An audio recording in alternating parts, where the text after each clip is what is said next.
जम्मू कश्मीर के पहलगाम में हुए आतंकी हमले के बाद हर भारतीय को इस बात का इंतजार है कि देश कब और कैसे इसके गुनहगारों को सजा देगा। प्रधानमंत्री मोदी पहले ही आतंक के सरगनाओं को मिट्टी में मिलाने की बात कर चुके हैं। बीते दिन भी मन की बात में भी उन्होंने आतंकियों को कठोरतम सजा देने और पीड़ितों को न्याय देने की बात दोहराई थी। इस बीच रक्षा मंत्री राजनाथ सिंह आज उनसे हम मुलाकात करने पहुंचे। जम्मू कश्मीर के पहलगाम में 26 हिंदुओं के नरसंहार के बाद भारत और पाकिस्तान जंग के कगार पर पहुंच गए हैं।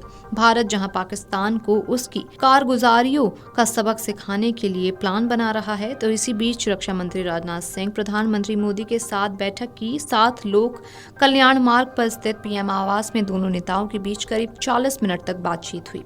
इससे पहले रविवार देर रात भी दिल्ली में पीएम आवास पर रक्षा मंत्री राजनाथ सिंह ने प्रधानमंत्री नरेंद्र मोदी के साथ मुलाकात की थी। करीब 45 मिनट तक चली बैठक से पहले तीनों सेना की कमान संभालने वाले सीडीएस अनिल चौहान ने राजनाथ सिंह से मुलाकात की थी। वहीं बीएसएफ के डीजी ने भी गृह मंत्रालय पहुंचकर गृह सचिव से मुलाकात की थी। इन मुलाकातों से अटकलें तेज हो गई हैं कि भारत जल्द ही पाकिस्तान के खिलाफ निर्णायक कदम उठा सकता है। उधर पाकिस्तान भी सीमा पर लगातार ही उकसावे वाली हरकत कर रहा है। पाक आर्मी की तरफ से एलओसी पर एक बार फिर से गोलीबारी की गई।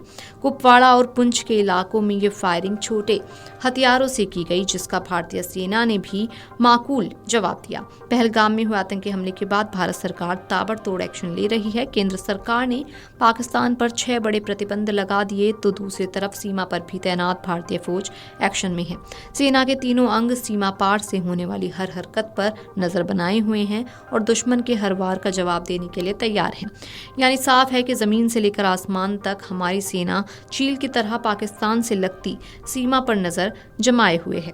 इसका मतलब साफ है कि अगर दुश्मन ने एक भी नापाक हरकत की तो उसका जवाब मिलेगा, जिसकी उसने सपने में भी कल्पना नहीं की होगी। एक दिन पहले ही प्रधानमंत्री नरेंद्र मोदी ने मन की बात में कहा था कि पहलगाम में हुई आतंकी वारदात ने देश के हर नागरिक को दुख पहुंचाया है। पीड़ित परिवार के प्रति हर भारतीय के मन में गहरी संवेदना है। भले वो किसी भी राज्य का हो, वो कोई भी भाषा बोलता हो, लेकिन वो उन लोगों के दर्द को महसूस कर रहे हैं जिन्होंने इस हमले में अपने परिजनों को खोया है। मुझे एहसास है हर भारतीय का खून आतंकी हमले की तस्वीरों को देखकर खौल रहा है। पहलगाम में हुआ ये हमला आतंक के सरपरस्तों की हताशा को दिखाता है, उनकी कायरता को दिखाता है। ऐसे समय में जब कश्मीर में शांति लौट रही थी, स्कूल कॉलेजों में एक वाइब्रेंसी थी, निर्माण कार्यों में अभूतपूर्व गति आई थी, लोकतंत्र मजबूत हो रहा था, पर्यटकों की संख्या में रिकॉर्ड बढ़ोतरी हो रही थी, लोगों की कमाई बढ़ रही थी, युवाओं के लिए नए अवसर तैयार हो रहे थे। देश के दुश्मनों को, जम्मू कश्मीर के दुश्मनों को ये रास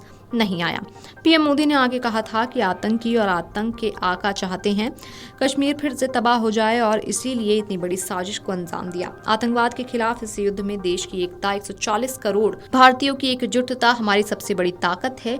यही एकता आतंकवाद के खिलाफ हमारी निर्णायक लड़ाई का आधार है। हमें देश के सामने आई इस चुनौती का सामना करने के लिए अपने संकल्पों को मजबूत करना है। मैं पीड़ित परिवारों को फिर भरोसा देता हूं कि उन्हें न्याय मिलेगा, न्याय मिलकर रहेगा। इस हमले में दोषियों और साजिश रचने वालों को कठोरतम जवाब दिया जाएगा। वीडियो डेस्क कमरुजाला.com। अगर आप ये वीडियो YouTube पर देख रहे हैं तो हमारे चैनल को सब्सक्राइब कर बेल आइकन दबाएं और Facebook पर देख रहे हैं तो हमारे पेज को लाइक करें। 8 मिलियन प्लस सब्सक्राइबर, आपके इस भरोसे के लिए बहुत धन्यवाद।